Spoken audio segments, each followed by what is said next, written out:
तो martial universe के new episode में आपका स्वागत है। तो चलो स्टार्ट करते हैं बिना किसी बकवास के। तो स्टोरी की शुरुआत होती है हमारे मेन कैरेक्टर से जो बोलता है, आज मौसम कुछ ज्यादा ही बेईमान है और मैं अब अपने लिमिट पर पहुंच चुका हूँ। पूरा दिन खत्म हो गया और मैं पेनिट्रेटिंग फिश का सिर्फ फर्स्ट डे को ही सीख पाया। तभी डोंग थक कर गिर जाता है और बोलता है, बहुत ज्यादा ही दर्द हो रहा है, मैं तो अपने हाथों को भी नहीं हिला पा रहा, और उठने की कोशिश करता है। दूसरे सीन में माउंटेन का केव दिखाया जाता है जहाँ डोंग बहुत मुश्किल से चलते हुए केव के अंदर चला जाता है और बोलता है, फाइनली मैं यहाँ पर पहुंच गया। और हमें केव के अंदर का सीन दिखाया जाता है जो कि डोंग का सीक्रेट बेस होता है और वहाँ पर एक वाटर पूल भी होता है और हमारा हीरो उसमें कूद जाता है और बोलता है, ओह इसे कहते हैं आराम, अब अच्छा लग रहा है ना। पेनिट्रेटिंग फिश को प्रैक्टिस करते हुए कुछ ज्यादा ही चोट लग गई। इससे पता चलता है कि मेरा बॉडी रिफाइनमेंट का थर्ड लेवल कुछ ज्यादा ही कमजोर है और चिल्लाते हुए बोलता है, आखिर कब मैं नए को उसको यूज कर पाऊंगा। अगर मेरे पास और भी एलिक्सर होता तो मुझे कोई भी फर्क नहीं पड़ता कि मुझे कितना चोट लगा है और कितना ट्रेनिंग में टाइम लग रहा है। मेरा कल्टीवेशन और भी स्मूथ हो जाता। अगर किस्मत में रहा तो मैं एक न एक एलिक्सर जरूर ही खोज लूंगा।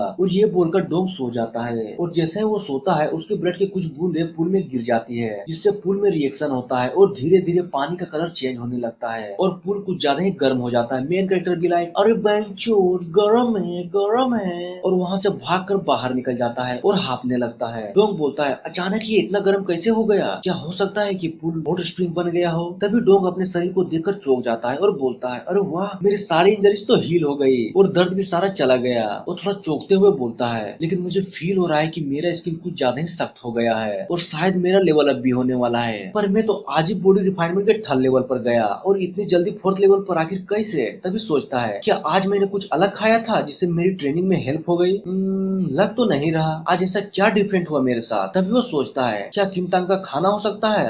एकदम नहीं, वो तो बिल्कुल पॉइजनस है, अगर उसे मैं खा लूं तो मर ही जाऊंगा। अब सिर्फ एक ही पॉसिबिलिटी है और वो है ये पुल। जरा देखो, इसका तो रंग ही चेंज हो गया है, ये कुछ ज्यादा ही वियर्ड है। और जैसे वो पुल को छूता है उसको एक पावरफुल एनर्जी महसूस होती है जिसे देखकर मेन कैरेक्टर खुश हो जाता है और बोलता है, वाह, लिटरली मुझे तो खजाना मिल गया। तभी डोंग सोचता है, आखिर ये अचानक क्यों हुआ, क्या पुल के अंदर कुछ है, जाकर मैं देखता हूँ। और जैसे ही डोंग पुल के अंदर जाता है उसे एक अजीबोगरीब स्टोन दिखाई देती है। डोंग भी लाइक, आखिर ये स्टोन हैंड प्रिंट जैसे क्यों लग रहा है और ये रेड लिक्विड को भी प्रोड्यूस कर रहा है। क्या यही है जिसके कारण पानी का कलर चेंज हुआ। और उस पत्थर को लेकर बाहर आ जाता है और सोचता है, जब मैं इसको पकड़ता हूँ तब मुझे कुछ अलग ही एहसास होता है। मुझे नहीं लगता कि ये पत्थर या फिर कोई जेड, आई थिंक ये कोई मिस्टीरियस रूइंस है। जिस तरह इससे रेड लिक्विड निकल रहा था मुझे तो कोई ट्रीजर से कम नहीं लगता। फिर डोंग थोड़ा कंफ्यूज होते हुए बोलता है, जिस तरह का ये ट्रीजर है मुझे नहीं पता आखिर इसको यहाँ पर किसने रखा, लेकिन ये केव मेरा सीक्रेट बेस है तो इस लिहाज से ये मेरा हुआ। और तभी पीछे से आवाज आती है जिससे डोंग पूरी तरह से डर जाता है। तभी किंगतान बोलती है, ब्रदर फाइनली आप यहाँ पर मिल गए, मोम ने कहा था डिनर का टाइम हो गया तो जाओ अपने भाई डोंग को बुला कर ले आओ। डोंग भी लाइक, अरे यार तुमने तो मुझे डरा ही दिया था। वो बोलती है, ओहो तुम फिर से कुछ छुपा रहे हो है ना। कहीं वो स्वीट पोटेटो तो नहीं है।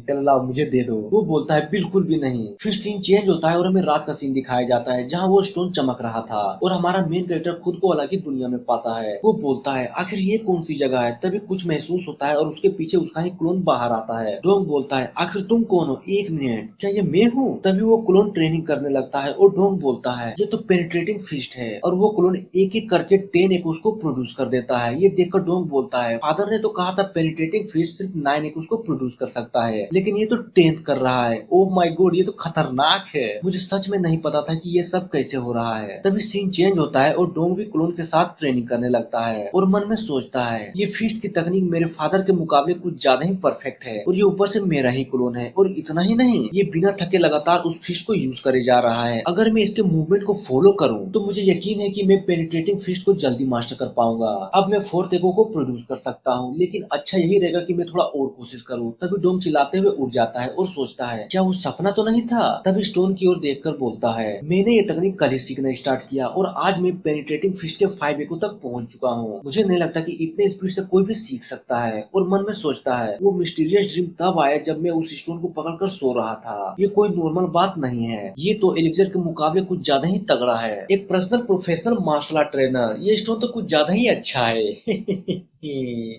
और ये कहते हैं ये एपिसोड खत्म हो जाता है। तो मिलते हैं ऐसे ही किसी नेक्स्ट वीडियो में। So thank you.